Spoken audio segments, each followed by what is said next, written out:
Good afternoon, everybody, and welcome back to Positive the Series. I'm Jerome, your host. And this lovely young lady that I happen to be sitting next to is, she's the woman, the myth, the legend, my aunt, Roxanne Johnson. Say hello to everybody. Hello, everyone. As you guys know, I told you this year we were going to be doing things a little different. I really wanted to take you a little bit further behind the curtain. And Roxanne sitting here, she's not only my aunt and godmother and my roomie, my sponsor.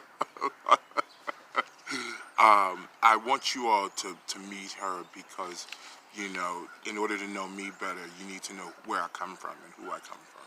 So Roxanne, tell us a little bit about who you are and then about how HIV has impacted your life. Well, as he said, I'm his aunt, my sister's oldest son. And growing up, with my siblings and all, my brother was the first one to contract HIV/AIDS. But he kept it from us for the longest time because he did not want to commit to the idea that it was a death sentence back in that day. Yeah. What was that, like 87? 87, yeah, 87. And the only way we found out was because he had developed a cancerous sore on his thigh. And as a result, that's how we knew he was HIV positive. And the day he told us, my family, we all went through a little bit of shock and disbelief. We knew of his lifestyle, but we did not know that he had been that promiscuous. And as a result, I found myself in the bathroom being angry and crying. I was angry with him for not taking better care of himself. I was angry with the world for not being able to find a cure for this. I was angry for everyone who had contracted it because I knew it was a death sentence for him. So growing up, that's how it impacted us, but we never gave up. We never gave up on him, on the idea that maybe they could find something that would help, but it wasn't to be in his lifetime. Right. And I think, the testament to that with respect to HIV and the death sentence, we now know, as with me, it is no longer a death sentence. And that is a blessing. With it, for 10 years. And speaking of that 10 years, let's talk a little bit about when I came to Baltimore, and I want to know, how has my return impacted your life? Well, I'm not going to lie about this or Please try to don't. sugarcoat it. When I first found out that my nephew was in trouble, it was his good friend Brian Jackson that called me, and I was in training class at the time to become a claims authorizer.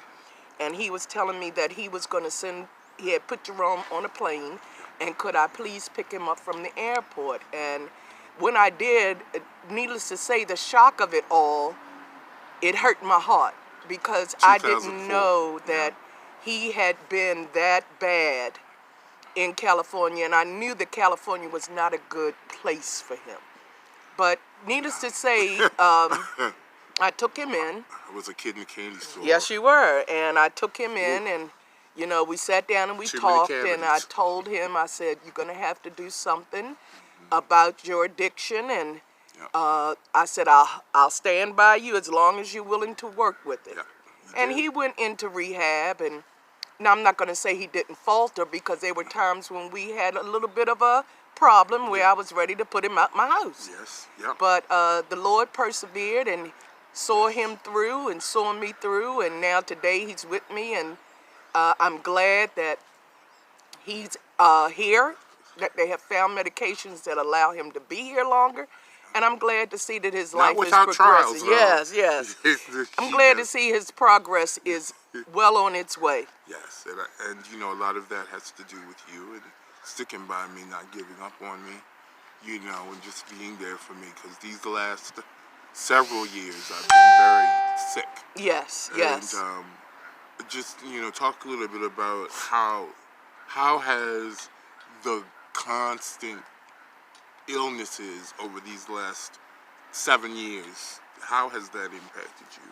Well, I'm not going to lie and say that it was all right, because it wasn't. It's hard to watch a loved one get sick. You don't know if they're going to make it one day or the other. I know when he contracted pneumonia really bad, and to see him in the hospital hooked up to all these tubes and everything, and then to know that he had to go through heart surgery, and you know, those things are scary, and you just want to make sure that he's strong enough to to get through, to endure. And thank the Lord. I come from strong stock. Yes.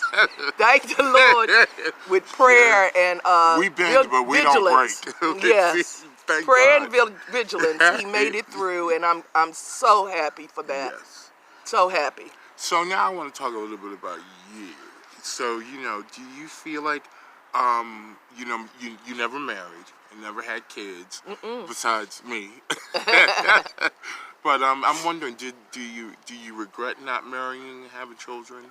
And do you want to talk a little bit about why you chose not to? Well, I don't regret it. You're not supposed to regret anything that you do Because in life. you were engaged. Yes, I was engaged, but I found out at the right time that it wasn't God meant was with to you be. on that one. Yes, and it's not that I didn't want to go back out there and do something and meet someone, but at the time, that's when the AIDS epidemic was really in full swing. So you had to be very cautious and careful with who your partners were, and it's not always easy when it's like that. No. As for children, yes, I do regret not having a child. I wanted a child very badly, but it wasn't meant for me to be. The Lord did not want me to be a mother. And I think it's because I like to travel. I like to do things, and that would not have been She does stay booked and busy. I think he recognized that I would not have been able to do that if I had a child. But needless to say, I love children. I think they're wonderful. I just pray that these parents nowadays will raise their kids in the right way. Yes. Because I see too much Instead of going just on. having them. Yes, too much going on. Babies having babies don't make good parents. Very, very, very true. And so, you've been retired now. Talk a little bit about your retirement and how you're enjoying it. Oh, well, hey, what's there to say? Not getting up every morning punching the time clock is wonderful. I worked for 40 years, and when the time came for me to walk out them doors, I did not hesitate. Yes. I said, it's time to go, and I have enjoyed it ever since. But my family now tells me I don't never stay home, but what is there to stay home for? She is never home. I don't have nothing to stay home for. Yes, it sometimes runs me down, and I know I have to slow up, but that's what keeps me going. Absolutely. That's what keeps me going. So I'm enjoying retirement life. Would never think about going back to working. Yeah. So I volunteer now. Matter of fact, we're up here at this center where I volunteer, the Hannah Moore, the Ricestown Senior Center at Hannah Moore. So I couldn't think of a better place to have this conversation. Yes, because I'm here you 3 days spend a week. Most of your time at this place here at the Senior Center in Ricestown, Maryland. Yeah, I'm here 3 days a week, and on Mondays and Fridays, I'm over at Bacoda Senior Center. So I have a full week of not being idle. So I'm enjoying it. And it's a good thing. It's good to see you out there and active and motivated.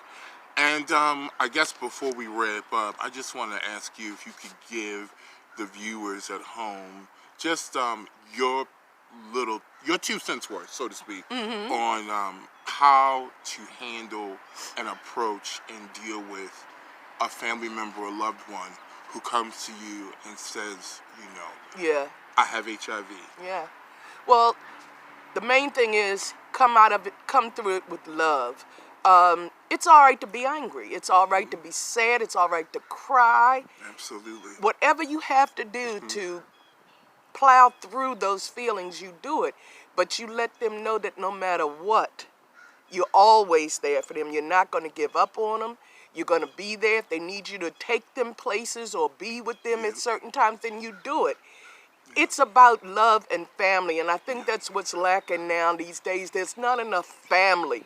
Absolutely. People are all about themselves, but with me, my family is important because it's just my sisters and me left and my nephews, and that's it. So each day is precious. Each day is precious. So just enjoy it and hug each other and say, I love you. I love you. Absolutely. Well, I'm going to say I love you. I love you too. You know that more than my luggage. I love you, love you, love you. Because without you, I would not be here. And Look, I've been sitting here like trying to hold back the tears the whole time because I'm very grateful to you Yes, yes. for Thank just you. your support and your love and for coming and joining me on this journey. You've Yes. been very supportive of Positive the series, and you've been promoting it and promoting me, and I appreciate and love you dearly. Yes. Thank So you. I love thank you you, too. Roxanne, for You're welcome. joining us. And I think that this won't be the last time you see her No, on the no. show. Anytime, Yes, anytime. this is just an introduction. Yes. So listen, thank you all very much for tuning in today. As I tell you, don't be sorry, be fierce. And until next time, have a good one. God Yes. bless.